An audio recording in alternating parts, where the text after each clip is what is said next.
Assalamualaikum warahmatullahi wabarakatuh.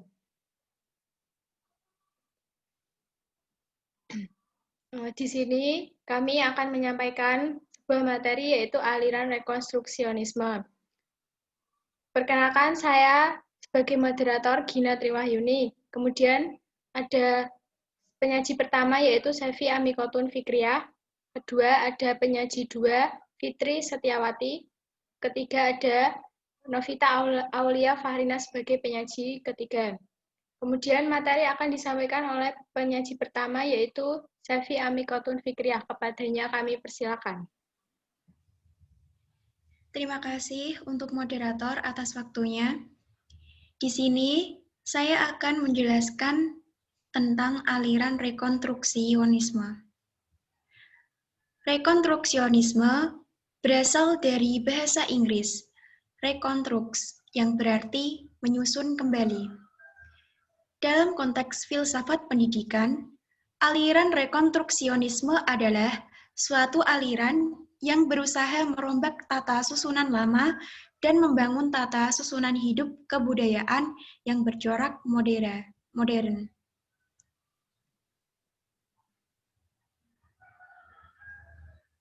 Tokoh rekonstruksionisme. Yang pertama ada Caroline Pratt. Caroline Pratt menyatakan bahwa nilai terbesar suatu sekolah harus menghasilkan manusia-manusia yang dapat berpikir secara efektif dan bekerja secara konstruktif, yang saat bersamaan dapat membuat suatu dunia yang lebih baik dibandingkan dengan sekarang ini untuk hidup di dalamnya.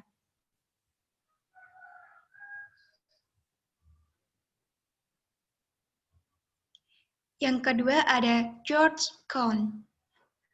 Rekonstruksionisme dipelopori oleh George Kohn dan Rook pada tahun 1930. Ingin membangun masyarakat baru, masyarakat yang pantas dan adil. Terima kasih.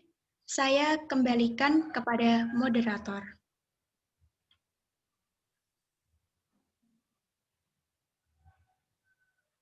Selanjutnya, materi kedua akan disampaikan oleh penyaji dua yaitu Fitri Setiawati. Kepadanya kami persilakan.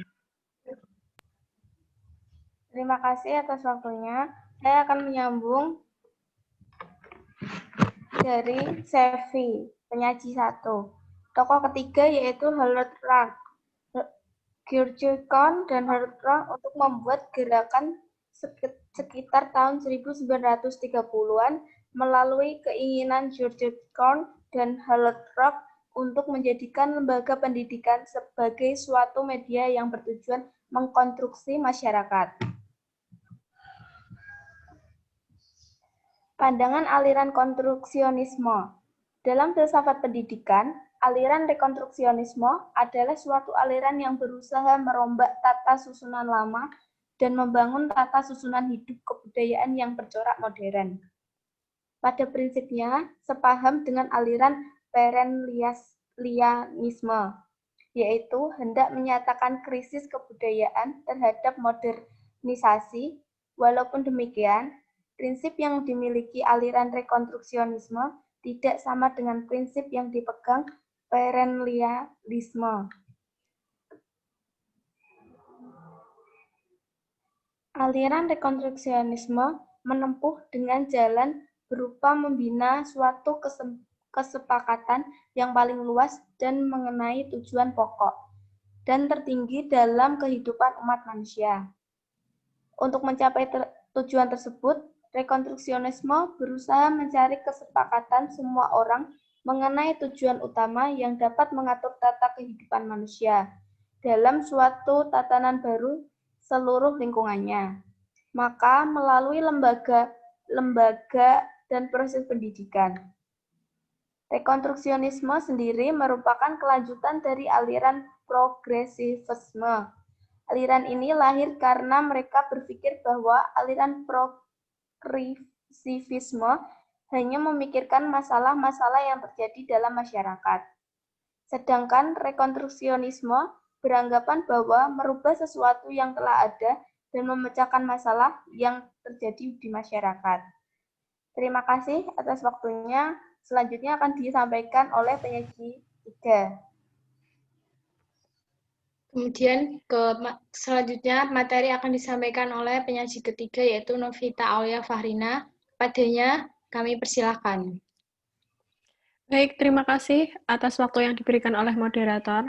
Jadi untuk selanjutnya, saya akan menjelaskan tentang arti penting aliran rekonstruksionisme bagi dunia pendidikan. Rekonstruksionisme berfungsi sebagai lembaga utama untuk melakukan perubahan sosial, ekonomi, dan politik dalam masyarakat.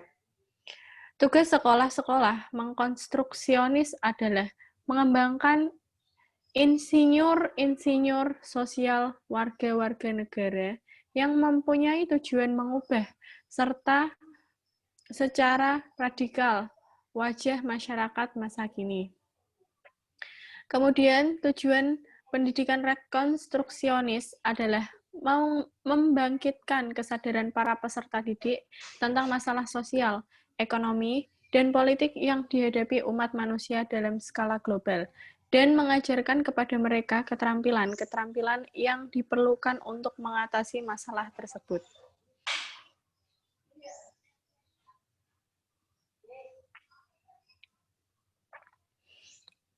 Untuk selanjutnya adalah implikasi aliran rekonstruksionisme terhadap nilai-nilai kebudayaan. Yang pertama, adanya kepercayaan yang berkembang di masyarakat semakin pudar karena adanya rekonstruksionisme. Yang kedua adalah norma-norma di masyarakat berkembang menjadi lebih modern. Ketiga, adanya aturan hukum yang jelas di masyarakat agar tidak menyimpang.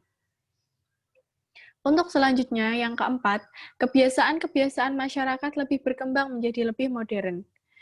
Yang kelima, adat istiadat lama dalam kebudayaan masyarakat semakin tergerus atau pudar karena adanya modernisasi.